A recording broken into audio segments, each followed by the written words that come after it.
forward Sunday night as the New York Football Giants get the last playoff spot available.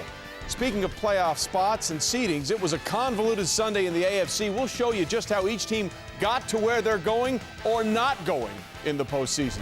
And the Colts for so long have been a team of stability. Everything's in flux now. We've got that too on Primetime.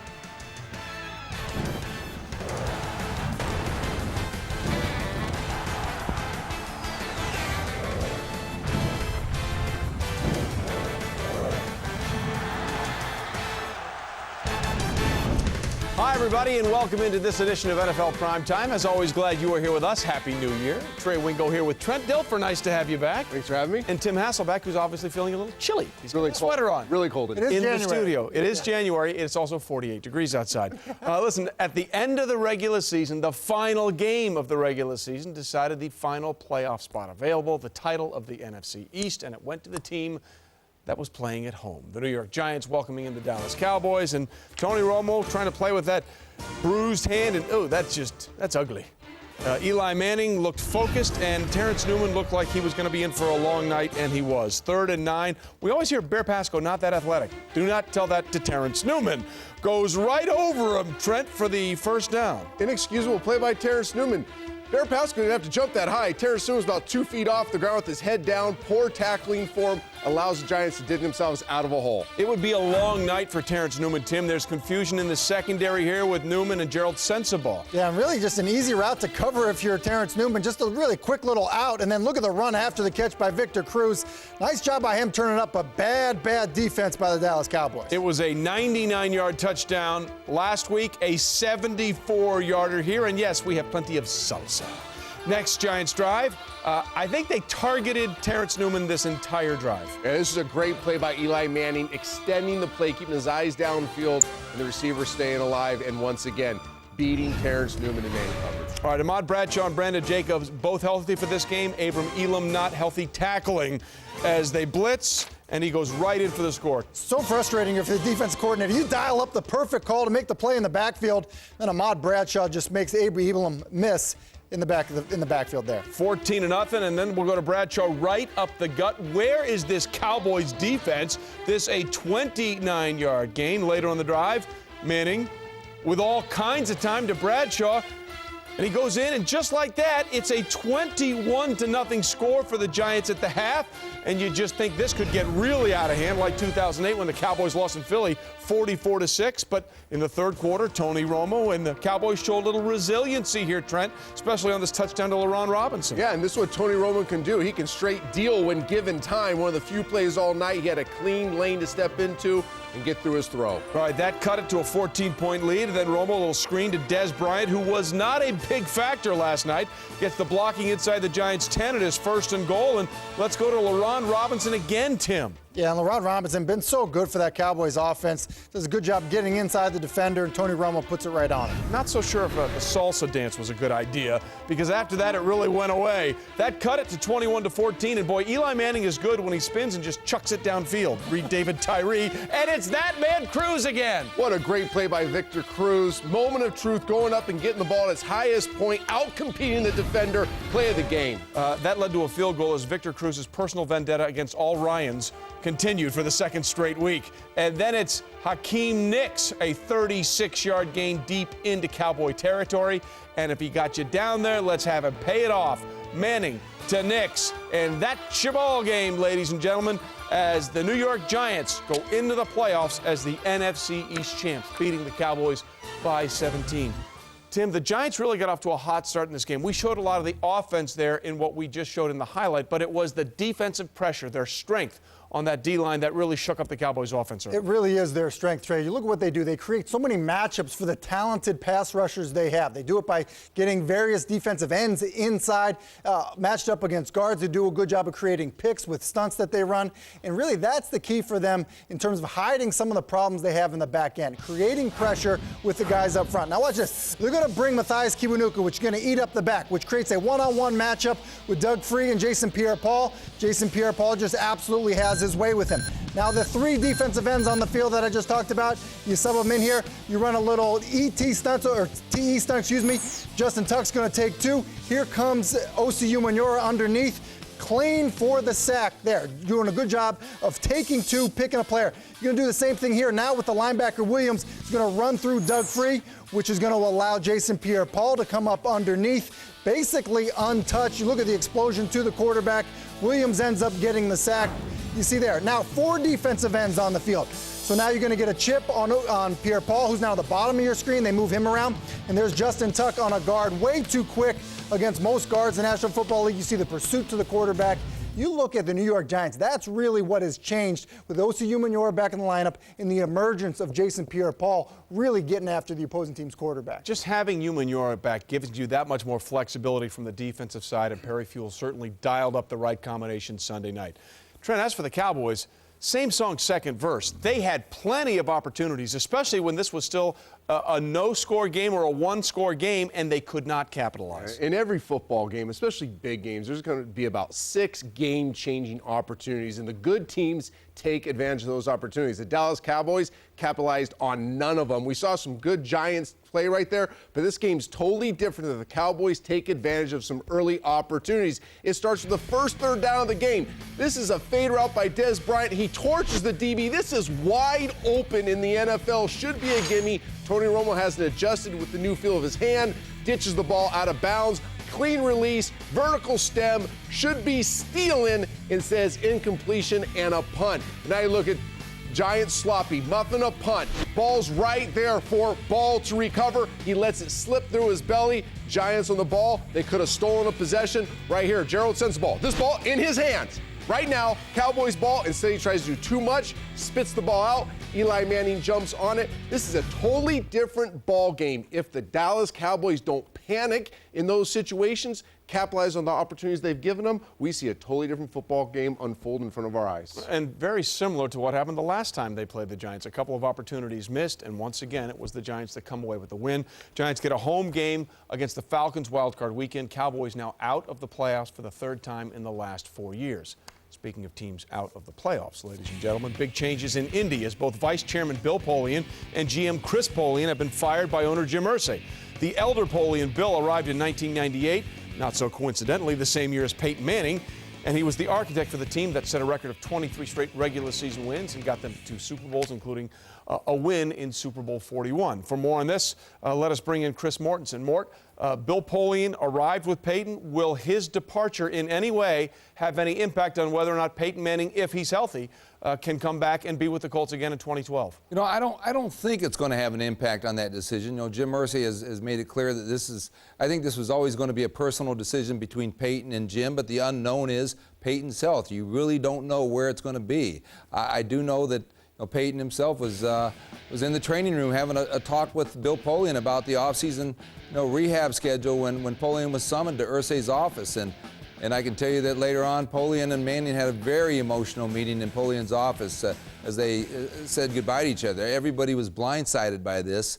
And let's remember, Indianapolis is hosting a Super Bowl, and they have a $700 million Lucas Oil Stadium in large part because of Bill Polian and Peyton Manning. So this has been a sad, emotional day for a lot of people inside the Colts facility, and especially for the Polians and for Peyton Manning. Well, listen, they've got a lot of things they've got to figure out. Peyton's owed $28 million in March. Jim Irsay said today he's still not sure if he's going to be able to play. And that means the #1 overall pick is very much in play for the Indianapolis Colts. They own that right. Will this move do anything to the widely thought notion that they will take Andrew Luck, the quarterback out of Stanford, with that #1 pick? I don't think it really changes the idea that they would most likely take a quarterback, be it Andrew Luck or Robert Griffin III, with that first pick. But we don't know who's going to be calling the shot. And there's that big X factor of Peyton. You know, what happens if on March 1st Peyton Manning is in perfect health? Then do you go ahead and put that pick up for auction? I doubt it. My feeling is they'll probably end up taking that young quarterback, and most likely Andrew Luck. Well, just out of curiosity, Mort, how close is it right now among people's thoughts between Robert Griffin III out of Baylor and Andrew Luck? You know, I hear people tell me they really think Robert Griffin III, may be right there with Andrew Luck, or maybe there's some things that like him better. But then when you put him in this position, okay, you got the #1 pick. Who you taking? Generally, the name that comes out is Andrew Luck. All right, Mort, thanks, and we'll see what happens again as we get looking forward to the draft after the playoffs and the Super Bowl is over. And for those of you that may not be quite up to speed. Here it is, the draft order. For the first time since Peyton was taken in '98, the Colts will go number 1. Although the Rams finished with the same record, the Colts' 2-14 mark came against weaker opponents. The Vikings, Browns, and Bucks round out the top 5. Lots more coming as we're just getting started here on NFL Primetime. As it turns out, it was not a must-win game for the Bengals, which turned out to be a very good thing for Cincinnati, as the Ravens did what they had to do to lock up a bye.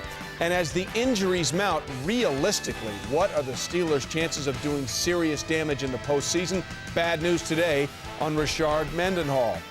And Tim Tebow's in the playoffs. That's the good news. The bad news is he's not getting any better.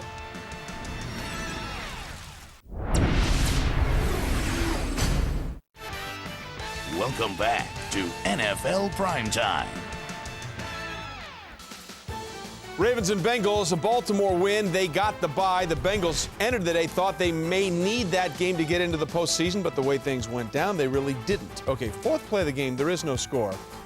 This is where I don't understand why sometimes Cam Cameron just doesn't give the ball to Ray Rice all the time, because goodbye, he's gone. It's too easy. It's too easy to do that. Yeah. You need to make it harder. Look at him, Ray Rice. Amazing thing about him, he runs hard. We all know that. The speed in the open field is what's really surprised me about Ray Rice. 70-yard touchdown. The Bengals got off to a little bit of a rough start. Andy Dalton, Donald Lee, that's an overthrow. Almost picked off by Ed Reed.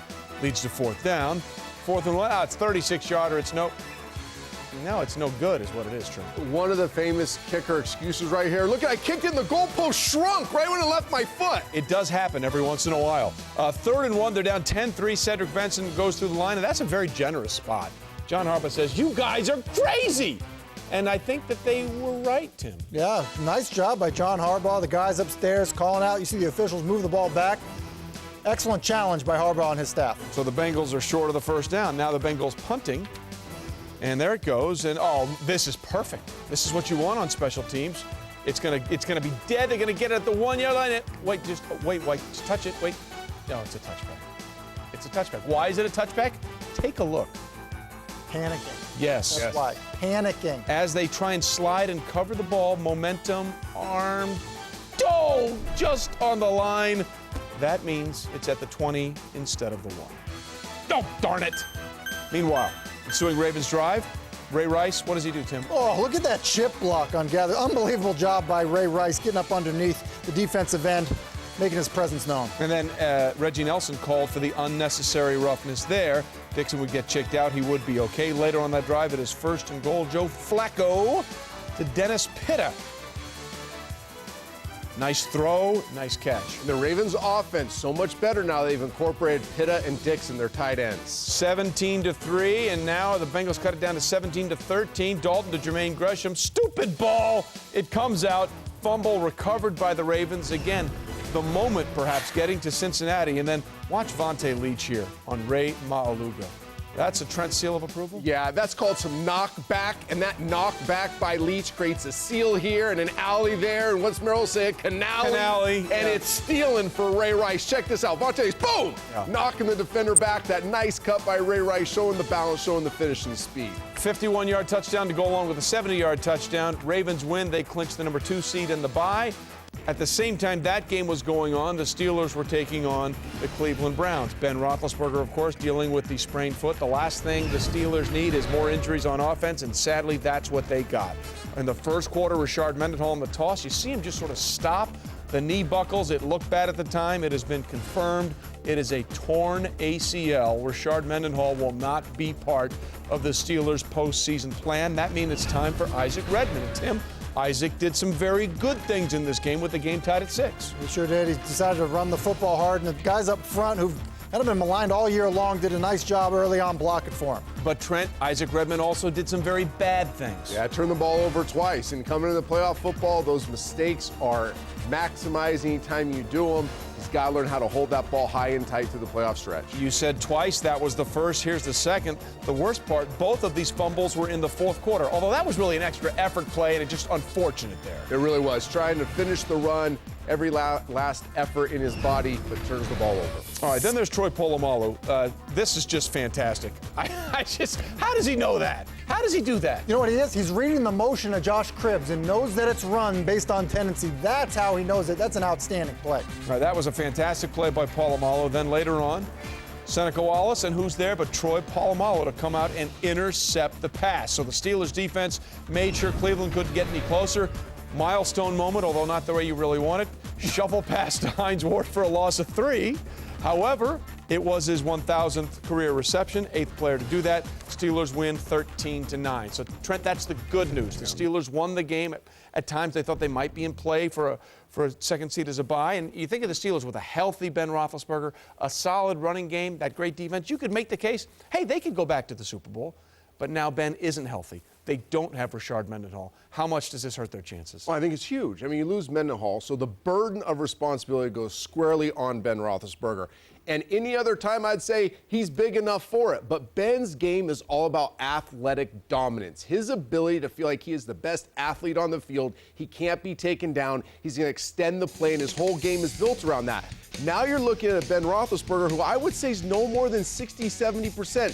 He's missing throws he usually makes in his sleep because he can't get to his front foot, he can't get through his throws, and then there's plays that normally he would escape, turn a big play from a no play to a big play, and he's not making. So, Tim, I don't think he can burden the responsibility of the Pittsburgh Steelers in the state that he's in. Yeah, and that's for them to get back to being in the Super Bowl. And I think they could even be in trouble against the Denver Broncos. The Denver Broncos, who like to slow the game down, and they have undersized pass rushers that do an excellent job of getting to a quarterback, especially a quarterback playing at 70%. No Mendenhall. Then you think about the Steelers on defense. They do such a great job of getting you in known passing situations and coming after the quarterback. Well, if you're playing the Denver Broncos, sometimes they just go outside zone run play on 3rd and 9, so it takes away some of that element. So really an interesting, matchup with the health of the Pittsburgh Steelers right now. All right, so how does Mike Tomlin play this? Because we've all heard Mike Tomlin speak. Every time he says something, it's like, yeah, you want to follow this guy and do what he wants to do. How critical is it for him in this situation to manage his team going into this game? Well, I think it's going to be huge. I think motivation, inspiration is going to play a key role, and I think he needs to frame to his team how all the other parts need to come in place to make up for the Mendenhall injury and to help Ben as he manages through this injury, Tim, because he's going to be hobbled all the way through. Listen, and that's just some of the adversity this team is facing. Ryan Clark may not play in this football game because of the situation playing in Denver. So when you look at it from that regard, and you look at this next man up mentality that the Steelers have always done a nice job with, there's no question he has to get that message across to his football team. And again, they also have some issues on the offensive line that's been a little banged up. But if anybody can get the troops ready, no question, most of the time that is Mike Tomlin. He's got those wide eyes at that press conference, and you listen to every word he says. Much more on the Broncos coming up a little bit later when we continue on NFL Primetime. Look, someone was printing money on Sunday, and it wasn't Jordy Nelson. It was the guy throwing the ball to him. You go, Matt Flynn. By the way, somebody was also rewriting record books along with Matt Flynn. Drew Brees continues to have an unbelievable season and a late push for the MVP. That's all ahead. This is NFL Primetime.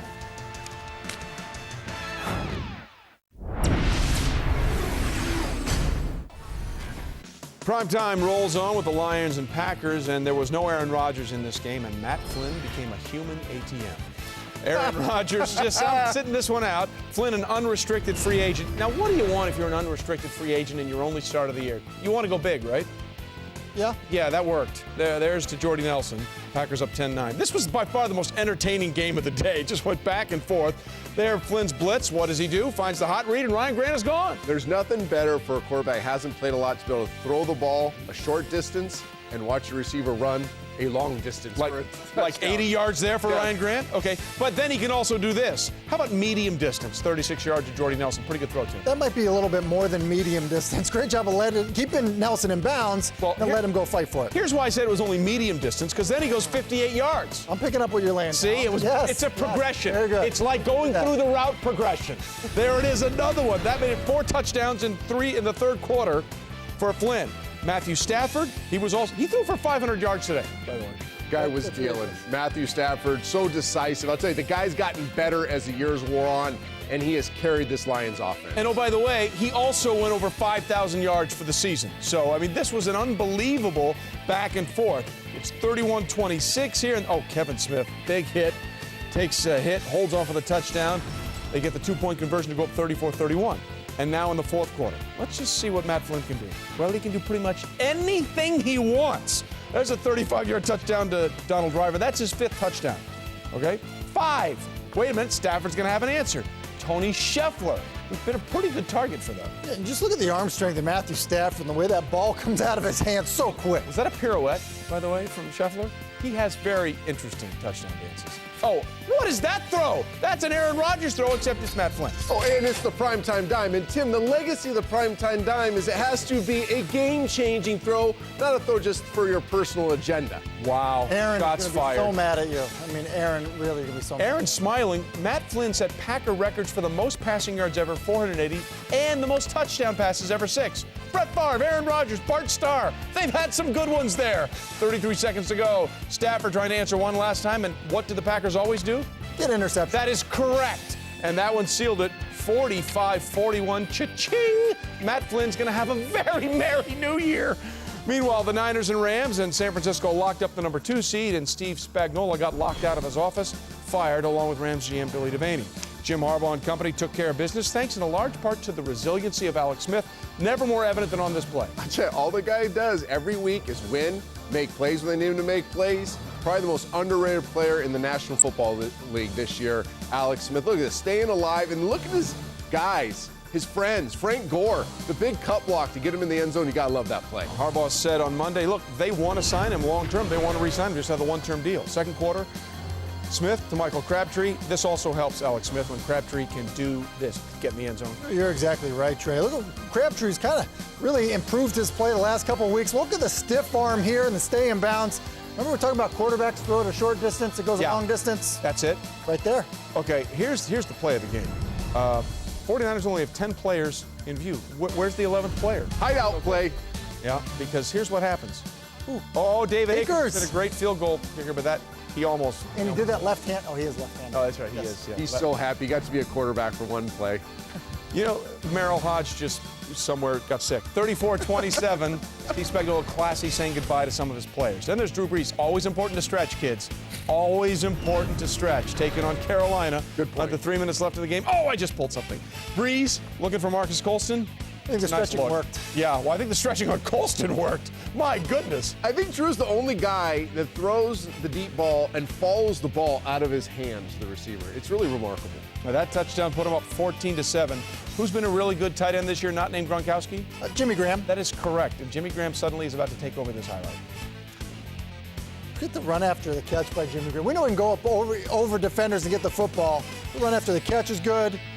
This guy's so talented. He sticks in there, knows he's going to take the hit whenever it's possible, and then with time running down, how does Marcus Colston get that wide open at the end of the half? How's that possible? Well, listen, the pump fake with Drew Brees right there, and all types of time in the pocket for Drew Brees to step into the throw. Yeah, just another 300-plus performance for Drew Brees. Let's go back to Jimmy Graham, right? Because he can do this.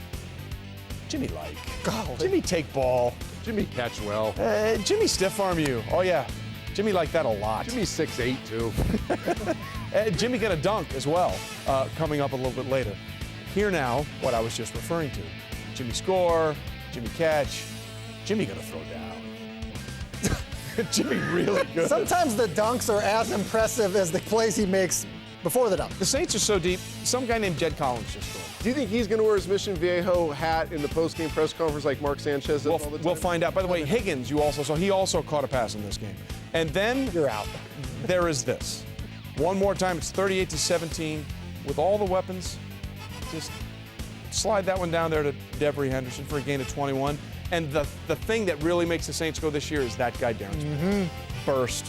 Burst. He also, by the way, most net yards from scrimmage. Darren Sproles with everything he did. Unbelievable performance. Way to stretch it over the line. Saints win big, 45-17. They are the 3 seed. Here now in summation, the matchups in the NFC wildcard round. It'll be the Lions and Saints Saturday night in New Orleans. These two teams played week 13. The Saints won that one 31-17. Then on Sunday, it's the Falcons at the Giants. Giants have not won a postseason game since Super Bowl 42, but that was a pretty good one to win, considering what was at stake and who they were playing, the history of everything. We'll get to that in a minute. But first, Trent, as we just pointed out, it was just over a month ago. But the Lions went down to New Orleans, and Drew Brees pretty much did whatever he wanted in that contest. In the 4 weeks since then, Have you seen anything that's going to change the outcome of that game? Absolutely not. In fact, I think it could be even uglier, and that's hard to say. I really like this Lions team, but this is the worst possible matchup for the Lions. Look what Matt Flynn did to the Lions secondary. That's one. How hot Drew Brees is. That's two. But now let's go to the other side of the ball. People are going to say the Lions can match the Saints point for point.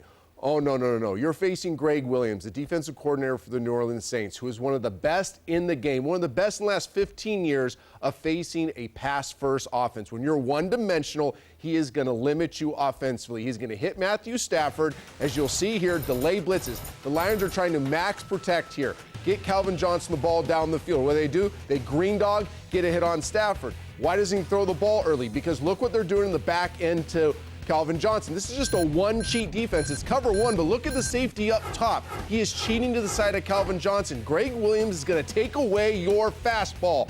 The Lions' fastball is Calvin Johnson. Look what they do to him in the back half. A two-man true bracket concept. Then on the goal line, a bracket on the goal line. You don't see that. They're going to dare the Detroit Lions to beat them with their changeup or their curveball. It will not be Matthew Stafford to Calvin Johnson. I'll tell you what, though, Matthew Stafford, that game really was the start of an unbelievable stretch for him down the end of the season. It will be on him to see if he can match stride for stride with Drew Brees. The other matchup in the NFC wildcard weekend, Atlanta going to MetLife Stadium to take on the Giants.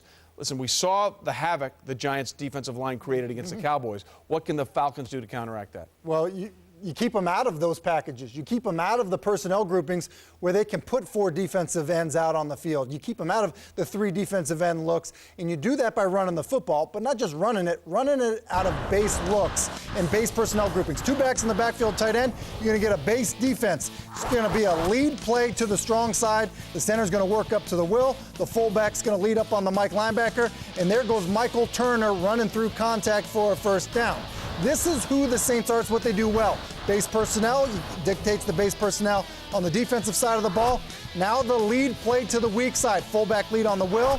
The right guard works up to the Mike linebacker. And there's in the red zone a 9-yard run by Michael Turner, again running through contact. 2 tight ends in the backfield going to dictate base personnel on second down. Again, a lead run play. They block it up front. Michael Turner makes a move in open space, and then he's off to the races. Talk about fastballs. This is the Falcons' fastball. You take away the Giants' fastball in terms of getting all those defensive ends out on the football field. That's how you beat and really pound the New York Giants.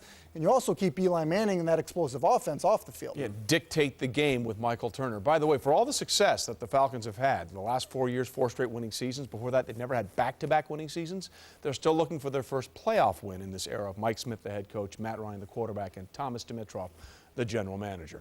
We'll see if they get it this wild card weekend. When we continue here on NFL Primetime, hey, Tom Brady's been great late the last couple of games. Problem is he's had to be because he really struggled early. Is that a problem come playoff time? It's a problem for the Jets because they're not in the playoffs. Another letdown, this time in Miami. How much needs to be fixed with Rex's team?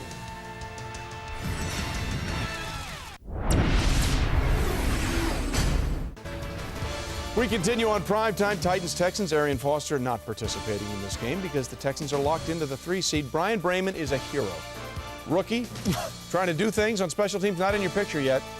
He's the guy without the lid, and he makes the tackle. He needs to be on Plays of the Year 364 days from now when they do the Plays of 2012. What's great is he's leading with the head. We salute you, sir. Meanwhile, TJ Yates, I don't know if you guys have heard, there have been quarterback problems with injuries in Houston, and TJ Yates goes down here. He would leave the game, did not return. They're saying it's a bruised shoulder. They expect him to play in the wild card weekend. But in comes the pride of Breaux Bridge, Louisiana, Jake Delhomme. And Jake Delhomme loses the football. The Titans would get a touchdown on it and take a 10-7 lead. Matthew Hasselbeck. Yes, the Titans are not in the playoffs, but do not blame number 8. Game tied at 13. Oh, sweet.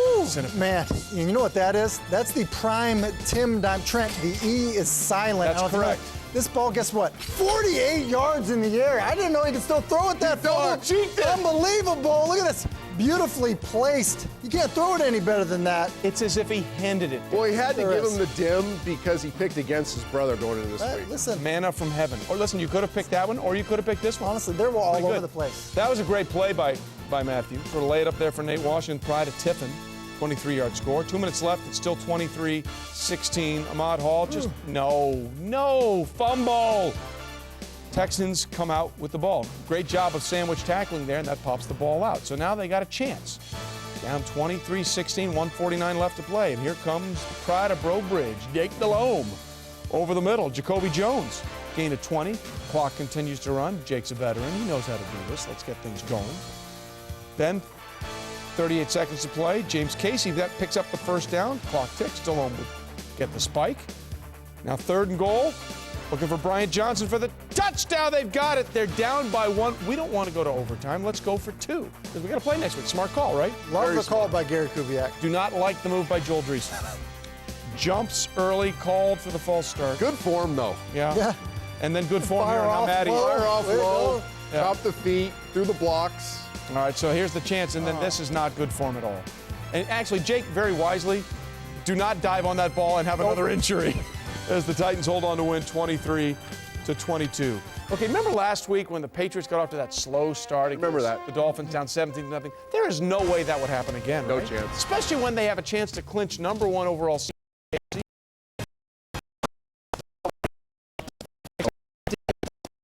7-0.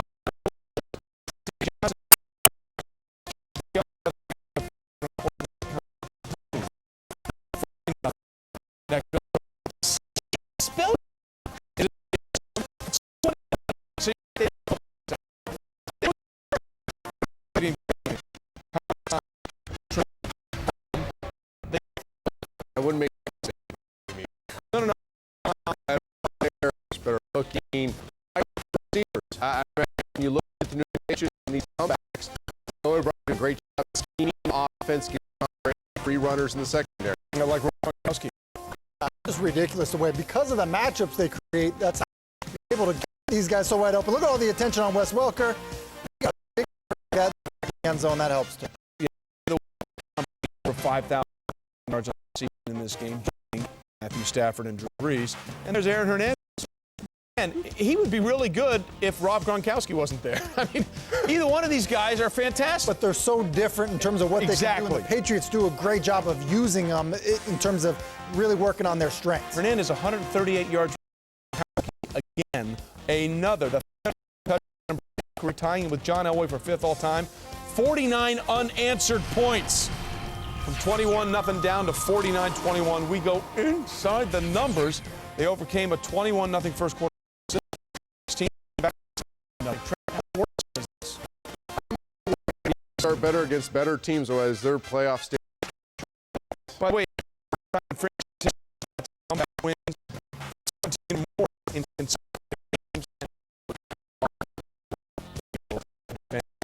And we continue. Will continue as the Broncos are in the playoffs, but it wasn't because of anything he or anybody in Denver did.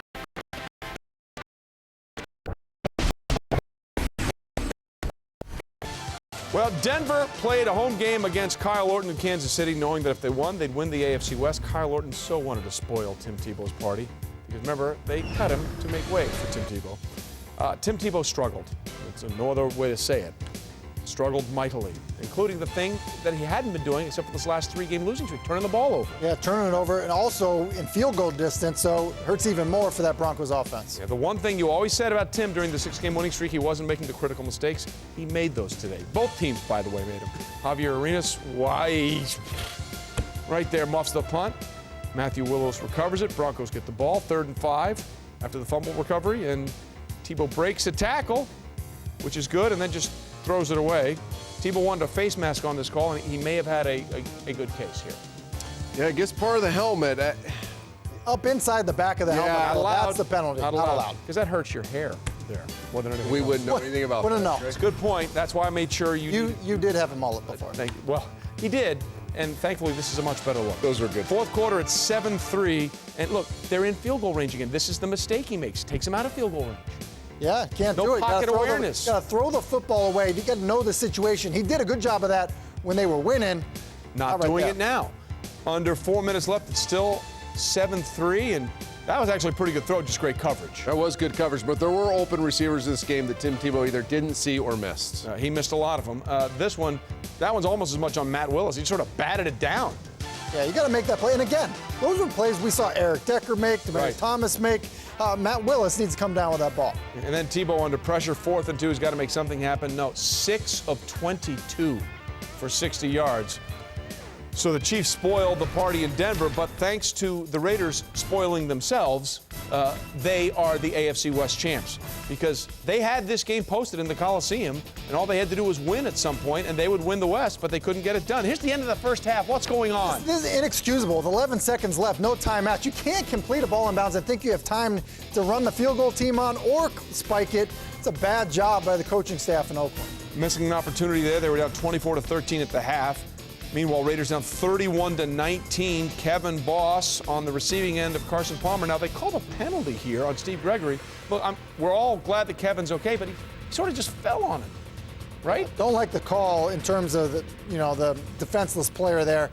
You're right, he fell into him. All right, and then the ensuing short kickoff, Janikowski with the pooch, Richard Goodman. They thought it's a safety, which would make it really interesting, but they ruled him down on the 1/2 line. So they take over. But they got him pinned deep. It's no problem, Trent. Yes, the Raiders got a realized opportunity ahead of them. They got the Chargers pinned deep, and they do nothing to get the ball back. Like again here to Malcolm Floyd, gain of 19. Later on the drive, Rivers, one more time. Let's go to Malcolm Floyd. Where's the tackling? Where is it? It's not existent. It's a 99-yard drive to make it 38-26 on the 43-yard score. Next Raiders possession.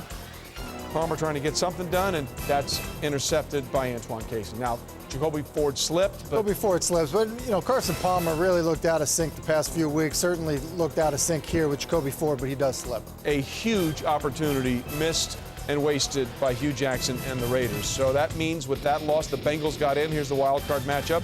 On Saturday, it'll be the Bengals at the Texans. Since his last playoff win came in after the 1990 regular season, it was in January of 91, it was against Houston. That would be the Houston Oilers. And then on Sunday, the Steelers visit Denver. The Broncos will be playing their first postseason game since 2005 when they lost to the Steelers in the AFC Championship. Guys, you look at Tim Tebow, and there was a time where you could say, okay, yeah, he's not making all the throws, but he's finding ways to get it done. He found a way to get nothing done on Sunday. He really has. And I think for a long time, we really treated Tim Tebow with some kid gloves. And we were very gentle on him, looking at his development, his long-term possibilities of success. I think the one thing I want people to realize is that since this guy was 16 years old, he has willed his team to wins. High school football, college football, and even in the streak here in Denver. It's been the intangible stuff that has come out of him that has made up for some of his limitations as a passer.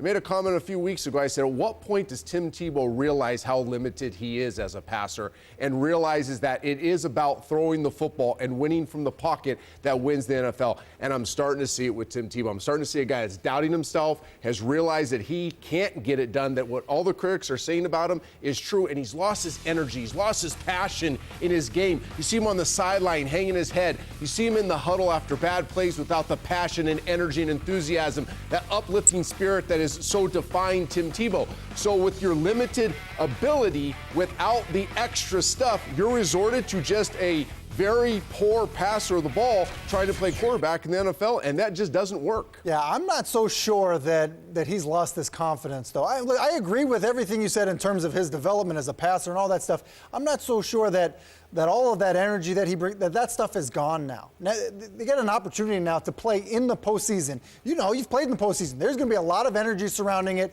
and he's never shied away from the big moments. Now, he's got to eliminate the mistakes and do that, but this was exactly how the Broncos want to play these games. I mean, you eliminate the fumble that he had, and then you get a call on a penalty, on a face mask.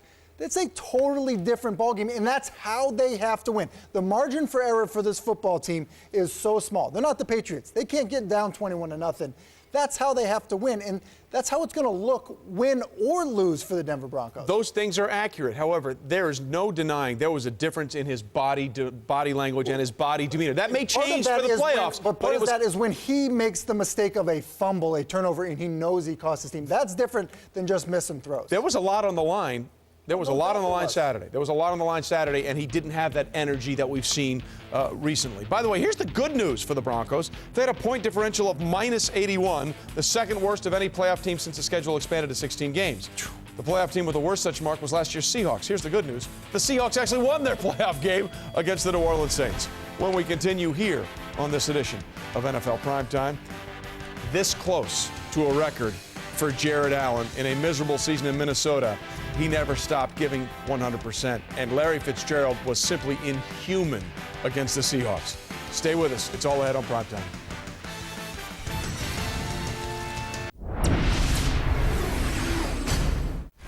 There will be no Jets run to the AFC Championship game for a third straight year because they couldn't beat the Miami Dolphins. Mark Sanchez and company had to do that to get back into the postseason and have a lot of other things go their way. Some of them actually did, but they couldn't handle their own business. Randy Starks apparently was Mark Sanchez's favorite target on this day, defensive lineman. That's an interception. That led to a field goal. And then this one's just ridiculous. Jason Taylor all over him, and the ball just fell on the back of the offensive lineman. And darn the 30-yard line. Well, nobody coached Sanchez up on Starks Island. Yeah, that's you true. just don't throw a Starks. Well, he has to play Wilfork Continent, which is Vince Wilfork, so he should know. That's all we're saying. Later in the fourth quarter, 3rd and 5 at the Miami 10. This is a throw you got to make, Tim, and Mark doesn't hit it. Listen, and just he looks so gun-shy in the pocket. He's just so unsure. Ball behind the running back on the check down. Not his finest hour in this football game. 55-yard return for number 50, Marvin Mitchell. Rex Ryan, a spot cross, a tad miffed, a bit irked about what just happened. And also some bad work. Yeah, 2 touchdowns, 3 picks. Then there was the drama of Santonio Holmes, which led to Rex Ryan, by the way, saying on Monday, we're never going to have captains again. Because captaincy is the problem, not Antonio barking at somebody else. Exactly. Jets lose 19-7. All right, Vikings, Bears, nothing at stake except perhaps a chance for Jared Allen. Smile. To set a record, needed 4 sacks to tie Michael Strahan's record of 22.5, and he darn near got him. Sitting on 19, there's 1. That's his 20th. And whenever you need a sack, especially in the holiday season, you should go to Jared. That one ties the franchise record of Chris Dolman right there at 21. He's on hand to congratulate. Then later in the third, give me 22. And he's pumped. Chris Dolman's happy. He could not get the lone last half sack because Brett Favre wasn't there to fall down for him like he was for Michael Strahan. Meanwhile, very dicey situation here for Brian Urlacher. Boy, that looked bad when he did the splits here, Trent. Speaking of Brett Favre, we called him the rubber band man. Right. Brian Urlacher must be the same thing because reports are there's no major damage in the knee. I don't understand how that could be. They say it's only a sprain of the MCL and the PCL, which is great news because it looked certainly much worse. Best part, though, Urlacher, I don't need no stinking cart. He walked off. Bears won it. 17-13. Then all hail Larry Fitzgerald. Look, he plays in Arizona. They don't do a lot of major market television games at times. Appreciate this man's ability to catch a football and how stinking tough he is. He's unbelievable. Are you kidding me with that catch? Are you kidding me? And seriously, I think by talking about it only diminishes his greatness. I mean, if we went silent and watched this reel of catches, it's simply amazing. You see him calling to the sidelines there? Well, you're going to see why. He went out, came back in, and made catches like this. And as he goes down ahead, he was coughing up blood on the sideline because of a bruised lung. The good news is the mass has gone down, and he's going to be okay as you see him fall and take the hard shot there. The incredible thing about Larry as well is he is so good. He wins nearly every time he runs a route, but he's never complaining about getting the football, just takes advantage of every time the ball is anywhere near him. Like that in overtime? Come on, this is after, by the way, he was on the sidelines coughing up blood.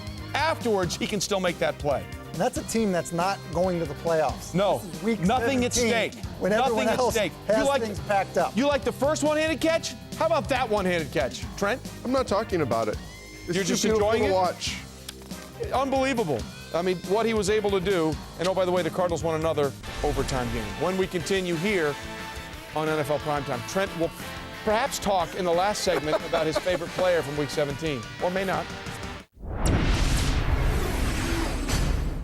It is time for Who's Hungry? Primetime performers for the final week of the regular season. Tim? What do you call them? Unfrozen caveman football players? That is Gronk. The Gronk. Look at 8 catches for 108 yards, 2 touchdowns. Been doing that all season long. What's the spike? Walker had to get out of the way of the spike. He thought he was going to get hurt. Yeah. Trent? Unbelievable. That's a good choice, but how about Victor Cruz? This little Solid. guy, and Tim, you gotta like little guys because you're a little guy. Yeah. This guy changed the game in the biggest game of the weekend, and I love the salsa dance. Adds a little something to his game. Certainly does. You guys are thinking micro, though. I'm thinking macro, big picture. Nobody made more money than Matt Flynn. 480 passing yards, 6 touchdown passes. Both of those, by the way, Green Bay Packer records for the quarterback position. they've had some pretty good quarterbacks over the years in Green Bay. They have. Speaking of little, can you give Schefter his suit back, by the way? Wow. Look at I'm stepping out on this one. They got to deal with this. See ya.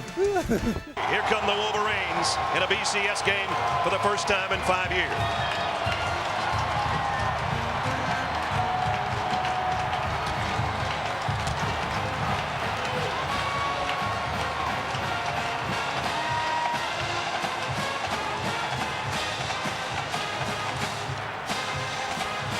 And the Hokies of Virginia Tech for the first time this year, 2 ACC teams in BCS games.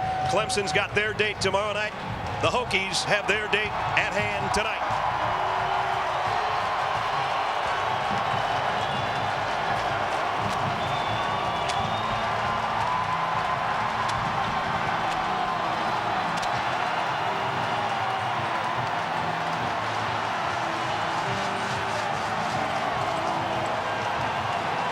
Place is getting excited already. You've been watching the Nissan pregame shift.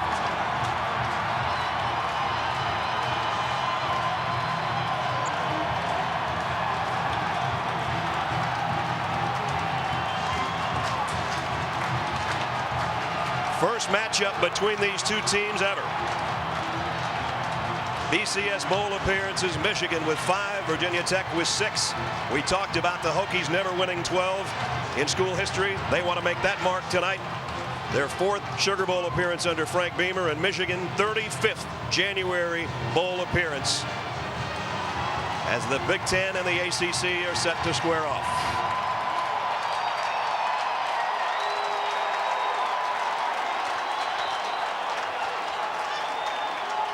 And before we kick, we go down to the field. Jay Strickerts with a coin toss.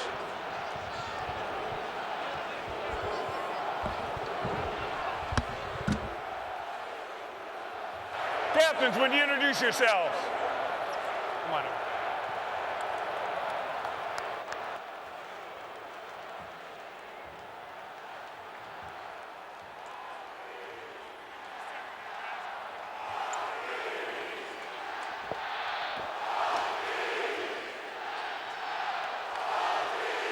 Lloyd Carr representing Michigan, former head coach, now a Hall of Famer. Representing the University of Michigan and Virginia Tech University, tonight's coin toss will be former Wolverine coach and 2011 Hall of Fame inductee Coach Lloyd Carr. Representing Virginia Tech University is former Hokie and member of the 1997 Green Bay Packers Super Bowl champions Antonio Freeman. Michigan, you're the visitors. You get to call the coin toss. All-State Super Bowl is heads. The M and the VT is tails. I'm going to put the coin in the air and let it hit the ground. What are you calling? Tails. He's calling tails. And it's a head. Virginia Tech's won the toss. You want your choice now, or you want to defer? Yeah, defer. Virginia Tech's won the toss. They defer. You'll receive. Which way do you want to kick? Turn with your backs that way. Michigan will receive. Shake hands. Good luck, captains. Wolverines will be on offense first. And their head coach on the sideline with our timer and only. Tom? Thanks very much, Brad. Brady, you have a team that didn't go to a bowl game in 2008 or 2009, had a disappointing result in 10. How do you know they're ready? Well, I think we had great practices, Tom. I thought all during Ann Arbor practices, being down here in New Orleans, we've been a team together. They've done the right things, and they've practiced hard. Some defensive injuries to your front. How does that affect the way you try to contain Logan Thomas, Brady? Well, you know, he's a tough customer to begin with, but, Will Campbell will step up. He's played a lot for us. Richard Ashe, Quentin Washington. We'll use a multiple guys. Good luck tonight. Thanks. Let's go over to Holly with Virginia Tech. Well, Coach Beamer, David Wilson has kind of been an energy engine that's made your team go this season, but in his last game, he didn't quite have the same effect. What do you expect from him tonight? Well, we got to get him the ball, and he'll do his part. We just got to give him the opportunities. Defensively, you said that Denard Robinson is like Michael Vick and that he can affect the game, what worries you the most about how he affects the game? Well, you think you got him and you don't have him. Then he's out there making a play, and you know, he affects the game the very same way Michael would. And last, Coach, what will you do with your kicking situation?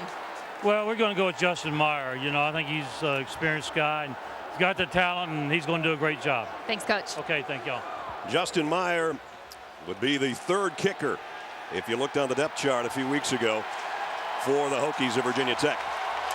Well, the fun is over, and both these coaches have stressed all week long and in the 3 weeks leading up, bowl preparation wise, and told their players, this is a business trip. Partner, we're about to get down to business. That's right. That's right. And I think both teams, you know, we've talked about it all week, you know, that both teams are highly motivated for this game. And very important game for the ACC from Virginia Tech's perspective, and for Michigan to continue to build what has already been a tremendous turnaround. Myers got it teed up. Jeremy Gallon and Martavius Odoms wait on the other end for the Wolverines. And the 78th edition of the All-State Sugar Bowl from New Orleans underway. Kick only got to about the 30, picked up by one of the up men. Michigan's going to have good field position as they'll start at the 35-yard line. And that means Mr. Excitement.